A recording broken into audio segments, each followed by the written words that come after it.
Oh,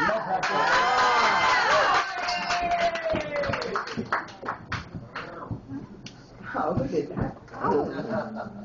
Look at that. Oh, God, they're all over the place. Hi, guys. Hi.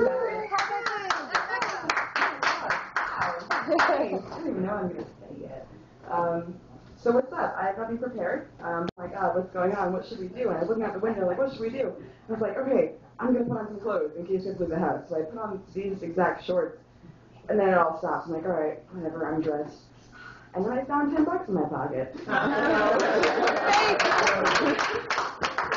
So, nothing was broken, no one died, and I got free money. So it was a good earthquake for me. I hope you guys had a good one, too. Free beer. Free beer, exactly. This is bought, it's paid my way tonight.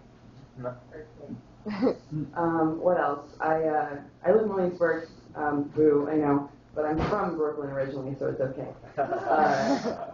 I walked here today from Williamsburg because I've been working from home, as I said, and I've been getting I feel so low energy and just schlubby and sad and just like nothing's really happening. So I'll go for a nice long walk.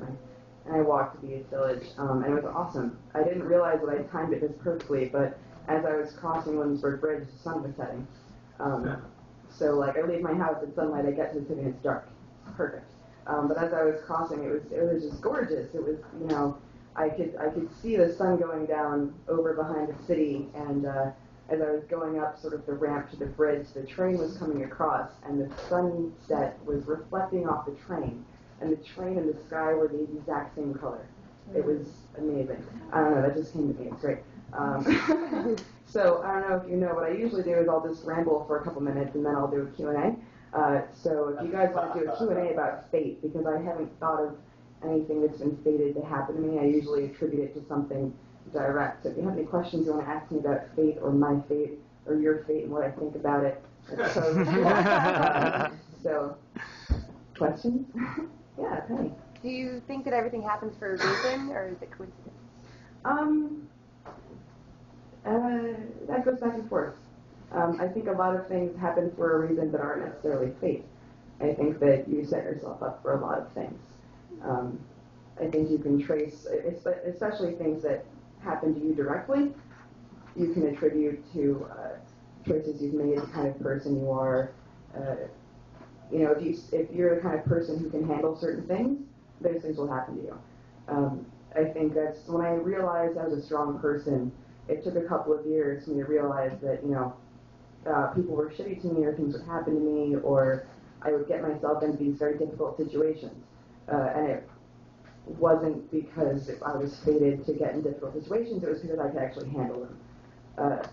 And what is that saying? You're only given so much as you can take, and I think it's true. I think that most of us put ourselves in a place where it'll be tough, but it's a challenge, and you can overcome it, and you just deal with it and move on, and that's sort of how things work. Even the really shitty thing. You can deal with it, trust me, I've been there. What's the difference between fate and karma? Again, I think they're the same thing. Although karma, I think, bad karma, I think is what happens when you put yourself in those bad places. And I think when you put out shitty energy, I guess. Oh, it sounds so like hippy-dippy. I'm not a hippie, I promise. But I think if you're a shitty person, why would anybody be good to you? Bad things are going to happen. If you're like, no one's going to try and give you the time of day if you're an asshole. If you're a nice person and people like you, of course they'll want to help you get good things. That's just how shit works. It's not karma, it's logic. Yes. Then how come, then why do assholes always win? Like, if everything is so sure. Why is it that when you're actually a decent human being? Because assholes are also manipulators, and there are a lot of weak people in this world. And there are people who are very easily sold on terrible ideas.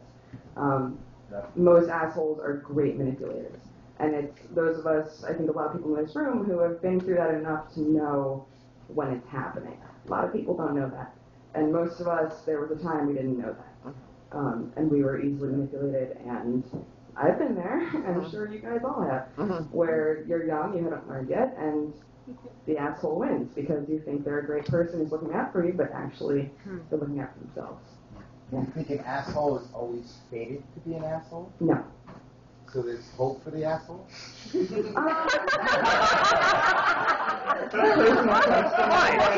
I was just asking you. I was going to ask you what my fate was. I think it depends. I think if an asshole is confronted enough times, they can go one of two ways. They can either be in complete denial and just go somewhere else and find somebody else to fuck with, or they can realize they're not getting anything good out of what they're doing. But a lot of assholes get plenty good shit in what they're doing, so I understand why they do it. I don't want to do it. I hate that shit, but That kind of clears up. which path are you taking? A little bit of both, Jack. A little bit of both, I think. I think being a good person is a better way to do it. Yeah. Is there currently in your life an asshole who gets under your skin all the time? God damn it, Pete. No, they're mostly idiots. They're people that some people think are assholes, but if you look at them, they're actually really stupid. And they do bad things, but they're not evil things. They're just stupid things they don't realize are bad. Assholes at this point, I don't really take personally. And I don't let them get that under my skin. Don't let them get there. They can go be an asshole somewhere else. Thank you.